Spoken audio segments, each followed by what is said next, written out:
Hey guys, this is Preeti. Welcome back to my channel. दोस्तों, आज हम बात करने वाले हैं 2025 रिलीज एक हॉलीवुड साइकोलॉजिकल थ्रिलर के बारे में जिसका नाम है I will never let you go.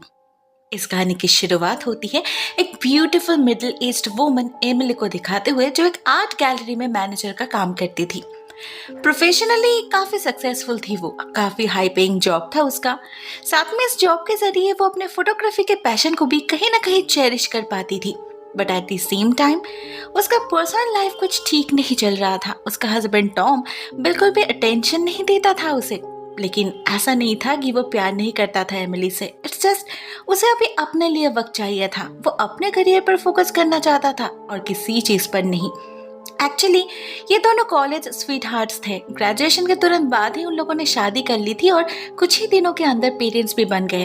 अब भले ही ये उनके लिए एक बहुत बड़ी खुशी की बात थी, लेकिन इससे उनकी रिस्पॉन्सिबिलिटी भी कई हद तक बढ़ चुकी थी। उनका सारा फोकस उनके बेटी सोफिया पर शिफ्ट कर गया था। उसकी अपब्रिंगिंग, उसके वेलबींग के अकॉर्डिंग ही उनके लाइफ के सारे डिसीजंस डिपेंड करने लगे थे। उन्हें पैसों की जरूरत तो थी, लेकिन वो अपने बेटी को एक प्रॉपर चाइल्डहुड भी देना चाहते थे। इसीलिए उन्होंने मिलकर ये डिसीजन लिया कि एमिली काम पर जाएगी और टॉम घर में रहकर बेटी को संभालेगा। एक्चुअली एमिली ऑलरेडी एक स्टेबल जॉब में थी, जहां टॉम हमेशा से ही एक राइटर बनना चाहता था, तो उन्हें लगा यही सही होगा सबके लिए। लेकिन जैसे जैसे दिन गुजरता गया, टॉम का पूरा अटेंशन ही सोफिया पर इन्वेस्टेड होने लगा। उसे अपना सपना पूरा करने का वक्त ही नहीं मिला कभी। ऐसे में जब सोफिया 18 साल की हो गई और उसने एक दूसरे शहर के कॉलेज में एडमिशन ले लिया, तब टॉम को लगा अभी फाइनली उसके पास वक्त है। अभी वो सब कुछ फिर से स्क्रैच से शुरू कर सकता है। मगर यही दूसरी तरफ एमिली को लग रहा था ये उनके रिश्ते को रिवाइव करने का वक्त है। इतने सालों से सारी रिस्पॉन्सिबिलिटीज निभाते निभाते उनके रिश्ते का स्पार्क जो खत्म हो चुका था, उसे फिर से जगाने का वक्त है। उसे सिंपली एक क्लोजर चाहिए था, एक इंटीमेसी चाहिए थी। बीइंग एन वुमन, वो फिर से अपने हस्बैंड के नजरों में स्पेशल फील करना चाहती थी। लेकिन वो कितना ही कोशिश क्यों ना कर ले, टॉम उसे कोई अटेंशन दे ही नहीं रहा था। डायरेक्टली बात करने पर भी कोई फायदा नहीं होता। एक ही घर में किसी रूममेट्स की तरह रह रहे थे दोनों। एज द रिजल्ट एमिली के अंदर एक वॉइड ग्रो करने लगा। वो खुद को इग्नोर्ड फील करने लगी थी, साथ में ह्यूमिलिएटेड भी। ऐसे में एक दिन गैलरी में उसके साथ मुलाकात होती है एक इटालियन आर्टिस्ट कार्लो की। दिखने में काफी हैंडसम था बंदा, साथ में काफी टैलेंटेड भी। तो गैलरी के बाकी सारे एम्प्लॉयज के साथ साथ एमिली को भी वो पहली नजर में ही पसंद आ चुका था। स्पेशली वो जिस तरीके से एमिली को देख रहा था, उसे अप्रिशिएट कर रहा था, उससे तो एमिली को काफी खुशी हो रही थी। बहुत दिनों बाद वो खुद को विजिबल फील कर रही थी किसी के नजरों में। तो ऐसे में जब उसकी बॉस मार्को उससे कहती है कार्लो के स्टूडियो में जाकर चेक करने के लिए कि उसने अभी तक कितने पीसेस रेडी किया है, एमिली मना नहीं करती। वो उसी दिन जाकर हाजिर हो जाती है उसके स्टूडियो में एंड एज एक्सपेक्टेड कार्लो उसके साथ फ्लर्ट करने लगता है। इवन इनडायरेक्टली उसे डेट के लिए भी पूछता है। अब भले ही एमिली ऐसे अटेंशन के लिए तड़प रही थी, लेकिन उसे अपना लिमिट भी याद था। इसीलिए वो बहुत ही पोलाइटली कार्लो को रिफ्यूज करके वहां से निकल जाती है। मगर उसी रात जब वो टॉम को सीड्यूस करने की कोशिश करती है, तो टॉम उसे फिर से एक बार इग्नोर कर देता है, जिससे एमिली बहुत नाराज हो जाती है और तुरंत ही उसके मन में यही ख्याल आता है कि वो और कितना सैक्रिफाइस करे, कभी अपने बेटी के लिए, कभी अपने पति के लिए। आखिर उसकी भी तो कुछ जरूरत है ना। कहीं ना कहीं एमिली को यही फील होने लगा था कि टॉम को उसमें और कोई इंटरेस्ट नहीं है। वो लोग एक फैमिली तो है, लेकिन हस्बैंड वाइफ के बीच का रिश्ता वो शायद कभी लौट नहीं सकता उनके बीच। टॉम उसे टेकन फॉर ग्रांटेड ले चुका है। अब उससे एमिली और ज्यादा डिप्राइव्ड फील करने लगी थी और यही फीलिंग उसे फिर से एक बार खींच ले जाती है कार्लो के पास। नहीं, इस बार भी वो खुद से नहीं गई थी, काम के सिलसिले में ही उसे वहां भेजा गया था। लेकिन कहीं ना कहीं in the back of the mind उसका खुद का इंटरेस्ट भी था। उसे कार्लो की कंपनी अच्छी लगने लगी थी। कुछ तो था कार्लो में जो उसे अपने तरफ खींच रहा था। उसका बॉडी लैंग्वेज, उसकी बातें लिटरली मैग्नेटिक थी। ऊपर से पता नहीं कैसे पर कार्लो उसका मन पढ़ पा रहा था। जैसे इस बार जब बातों बातों में एमिली उससे अपने परिवार, अपने हस्बैंड के बारे में शेयर करती है, तो कार्लो समझ जाता है कि एमिली कितनी लोनली है, कितना कुछ सैक्रिफाइस किया है उसने अपने फैमिली के लिए। तो थोड़ी खुशी तो वो भी डिजर्व करती है ना। अब ये सारी बातें सच थे, जिसे सुनकर एमिली काफ़ी इमोशनल हो पड़ती है, क्योंकि एग्जैक्टली यही बातें तो वो टॉम को समझाना चाहती थी। लेकिन उसके बदले ये बंदा, जो उसे ठीक से जानता तक नहीं, पता नहीं वो कैसे इतने अच्छे से उसे समझ पा रहा था। एमिली हैरान तो थी, लेकिन साथ में बहुत खुश भी। आखिरकार उसे कोई ऐसा मिल चुका था जो उसके लिए इमोशनली अवेलेबल था। लेकिन वो ये सच किसी के सामने लाना नहीं चाहती थी, खुद को कमजोर दिखाना नहीं चाहती थी वो। इसलिए वो बार बार कार्लो से यही कहती रहती है कि वो हैप्पीली मैरिड है, लेकिन उसकी सच्चाई तो उसके आंखों में झलक रही थी, जिसे कार्लो आसानी से पढ़ लेता है और कहता है अगर वो इतनी खुश होती, इतनी सेटिस्फाइड होती अपने लाइफ से, तो बार बार यहाँ क्यों आती? कार्लो के रोमांटिक जेस्चर्स को अप्रिशिएट क्यों करती? एमिली के पास तो इग्नोर करने का ऑप्शन तो था ना, जो ऑनेस्टली उसने कभी नहीं किया। आखिर वो करती भी तो कैसे? वो भी तो कार्लो के प्रति अट्रैक्टेड हो पड़ी थी। एज द रिजल्ट, इस बार जब कार्लो उसे फ्लर्ट करने लगता है, वो और खुद को कंट्रोल नहीं कर पाती। दोनों फिजिकल इंटीमेट हो पड़ते हैं और देर रात तक एमिली वहीं रह जाती है। इससे होता ये कि उसे घर लौटने में काफी लेट हो जाती है। टॉम तो उससे कुछ नहीं पूछता, लेकिन अंदर ही अंदर उसे बहुत गिल्ट फील होने लगा था। इसीलिए नेक्स्ट डे से वो डिसाइड कर लेती है कि जो हुआ सो हुआ, ऐसा फिर कभी नहीं होगा। और ये बात वो कार्लो को भी क्लियरली बता देती है। लेकिन कार्लो कुछ सुनना ही नहीं चाहता था। उसे अपनी म्यूज चाहिए थी, नहीं तो वो काम नहीं कर सकता था। अब भला इससे बेहतर और क्या ही तरीका हो सकता था एमिली को अपने पास बुलाने का। इससे एमिली भी उसे मना नहीं कर पाती और उस शाम फिर से चली जाती है कार्लो से मिलने उसके अपार्टमेंट में। इस बार कार्लो ने उसके लिए डिनर भी प्रिपेयर कर रखा था, जो वो उसे अपने हाथों से खिला भी देता है। एमिली उसके इन छोटे छोटे एफर्ट से बहुत ही ज्यादा खुश हो चुकी थी।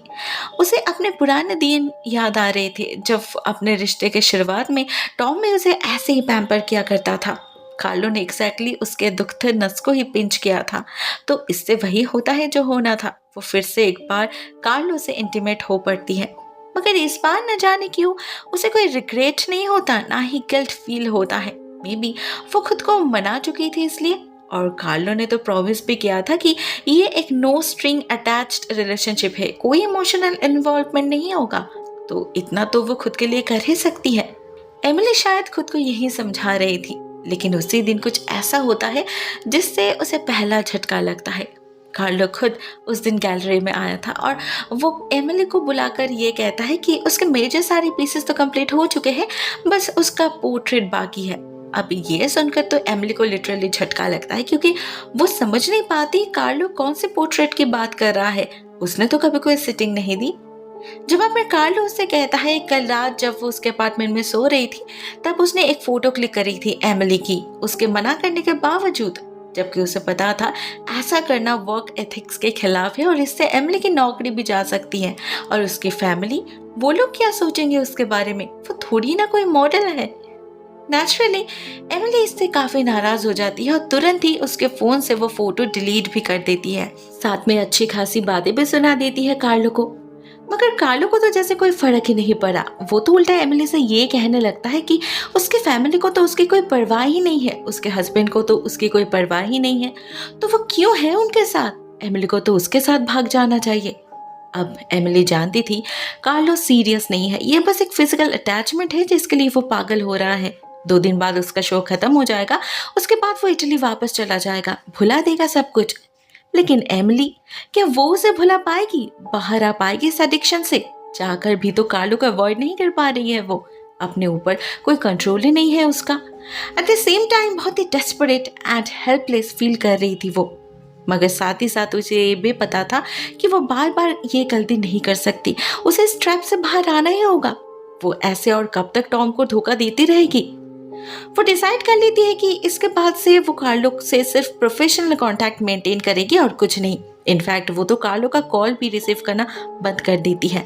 ऑफिस से सीधा घर जाती है और वहां से अपने कलीग के बर्थडे पार्टी में वो खुद को जितना हो सके बिजी रखने की कोशिश कर रही थी, क्योंकि उसे लग रहा था कि ऐसे करने से वो कार्लो को अपने माइंड से दूर रख पाएगी।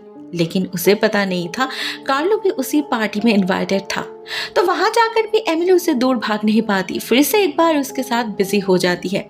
मगर इधर इस चक्कर में एक बहुत बड़ी गड़बड़ हो जाती है उससे। उसका फ़ोन टेबल पर ही पड़ा था तो टॉम के कॉल्स रिसीव नहीं कर पाती वो, और उसे पता नहीं चलता उनके बेटे का एक्सीडेंट हो चुका है। फाइनली जब पता चलता है तब तक काफ़ी लेट हो चुकी थी। उसके कलीग जाकर उसे इन्फॉर्म करती है तो वो घर भागती है। थैंकफुली सोफिया को कोई ज़्यादा चोट नहीं लगी थी, इसीलिए वो बात को संभाल लेती है और उसे उस रात कॉल भी नहीं करती क्योंकि वो काइंड ऑफ ड्रंक थी। लेकिन टॉम को उसका यह बर्ताव शेडी लगता है। ऑलरेडी लास्ट कुछ दिनों से वो ये नोटिस कर रहा था कि एमिली कुछ बदली बदली सी लग रही है, घर देर से लौटती है, कुछ ज़्यादा ही बबली सी बिहेव कर रही है। ऊपर से आज ऐसा बर्ताव, क्या ये सब कुछ काम के प्रेशर की वजह से ही हो रहा है? मगर भला इतना क्या काम कि वो अपने परिवार को इम्पोर्टेंस देना भूल चुकी हो? वो कभी ऐसी तो नहीं थी। टॉम उससे इस बारे में बात करने की कोशिश तो करता है लेकिन एमिली उसे इग्नोर कर देती है क्योंकि सिंपली उसके पास कहने को कुछ भी नहीं था। उधर नेक्स्ट डे उनके गैलरी में कार्लो का एग्जीबिशन था तो एमिली को तो वहां जाना ही पड़ता है, लेकिन वो जितना हो सके कार्लो से डिस्टेंस मेंटेन करके रखती है ताकि किसी को शक ना हो। ओवरऑल ये शो काफी सक्सेसफुल जा रहा था तो सभी बहुत खुश थे। टॉम और उनकी बेटी सोफिया भी एंजॉय कर रही थी। लेकिन इसी बीच अचानक एक कांड कर बैठता है। कार्लो अनाउंस करता है कि उसके पास एक और सबसे स्पेशल पीस मौजूद है जो उसने आखिर में लास्ट बीटिंग के लिए ही संभाल कर रखा है, और वो कुछ और नहीं एमिली की पोर्ट्रेट थी। वही पोर्ट्रेट जो उसने चोरी छुपे क्लिक करी थी और जो एमिली ने उसके फोन से डिलीट भी कर दिया था। कार्लो ने प्रॉमिस भी किया था कि उसके पास और कोई कॉपी नहीं है, बट क्लियरली झूठ कहा था उसने। क्यों? वो तो एमिली को थोड़ी देर में पता चल जाता है, लेकिन उससे पहले उसे अपने फैमिली के सामने जो ह्यूमिलेशन का सामना करना पड़ता है सो अलग। ऊपर से उसकी बॉस मार्को भी उससे बहुत नाराज हो चुकी थी क्योंकि वो भी मार्को को पसंद करती थी। मार्को ने उसे भी कहा था कि वो उसकी म्यूज है। ऐसे में मार्को के क्रिएशन में एमिली को देखकर वो समझ जाती है उनके बीच क्या चल रहा है, तो वो उसी वक्त फायर कर देती है एमिली को। साथ में ये भी एडवाइस देती है कि एमिली को शायद अभी अपने नौकरी से ज्यादा अपने परिवार को बचाने की फिक्र करनी चाहिए। अब ये बात तो बिल्कुल सही थी। टॉम काफी ऑफेंडेड हो चुका था, लेकिन जिसके कारण इतना कुछ उसे तो जैसे कोई परवाह ही नहीं थी। वो उल्टा बहुत खुश दिखाई दे रहा था। आखिरकार उसका प्लान जो सक्सेसफुल हो चुका था। एक्चुअली शुरू से ही कार्लो का प्लान था कुछ ऐसा करने का जिससे एमिली अपने परिवार से दूर हो जाए, उनके बीच मिसअंडरस्टैंडिंग क्रिएट हो। वो भाग जाने वाली बात कोई मजाक नहीं थी, वो सीरियसली एमिली को अपने साथ ले जाना चाहता था। लेकिन एमिली अपने परिवार को छोड़ नहीं सकती थी, इसीलिए उनके बीच डिस्टेंस पैदा करने के लिए ही कार्लो ने ऐसा किया था। वो परिवार उसे डिजर्व नहीं करता। एमिली को तो सिर्फ वो ही खुश रख सकता है और उसे पाने के लिए कुछ भी कर सकता है कार्लो। आखिरकार उसका पागलपन बाहर आ ही चुका था और एमिली भी समझ चुकी थी वो किस दलदल में फंस चुकी है, तो वो तुरंत ही वहां से निकल जाती है और घर जाकर सिचुएशन को हैंडल करने की कोशिश करती है। मगर पूरा सच वो बता नहीं पाती, उसकी हिम्मत ही नहीं होती, तो वो सारा दोष कार्लो पर डाल देती है। कहती है कार्लो क्रीप है और आर्टिफिशियल इंटेलिजेंस के मदद से उस इमेज को मैनिपुलेट किया है। अब टॉम इनिशियली तो यकीन नहीं करता, लेकिन एमिली बहुत मुश्किल से उसे कन्विंस कर ही लेती है। मगर कार्लो वो तो एमिली का पीछा छोड़ ही नहीं रहा था। दिन रात कॉल कर करके परेशान कर रहा था उसे, मैसेजेस कर रहा था, पागलों की तरह तोड़ फोड़ कर रहा था अपने अपार्टमेंट में, अपने बनाए हुए इमेजेस को डिस्ट्रॉय कर रहा था, एज इफ उसे पागलपन का दौरा पड़ चुका था।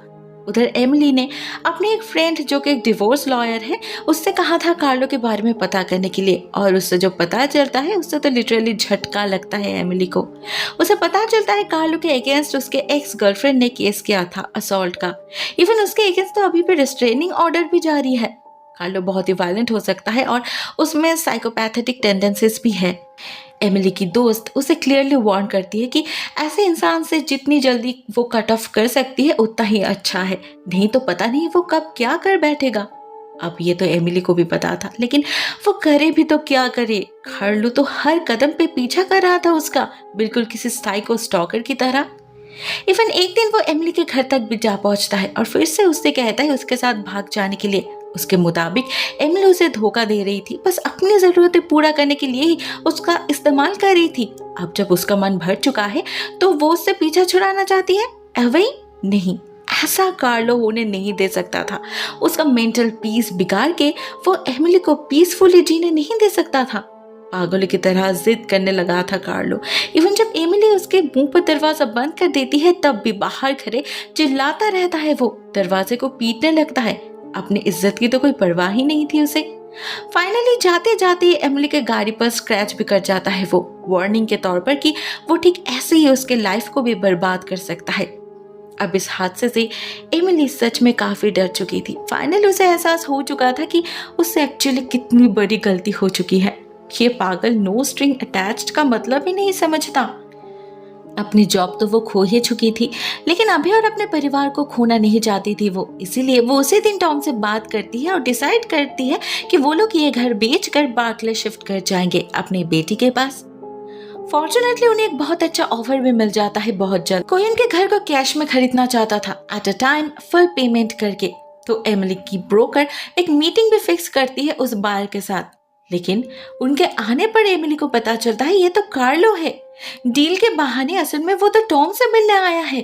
अब ब्रोकर के सामने तो ज्यादा जिद वो कर नहीं पाता, लेकिन जाते जाते एमिली को एक और थ्रेटनिंग नोट भी जरूर दे जाता है, जिस पर लिखा था एमिली अगर उसके साथ जाकर नहीं मिली तो वो टॉम को सब कुछ बता देगा।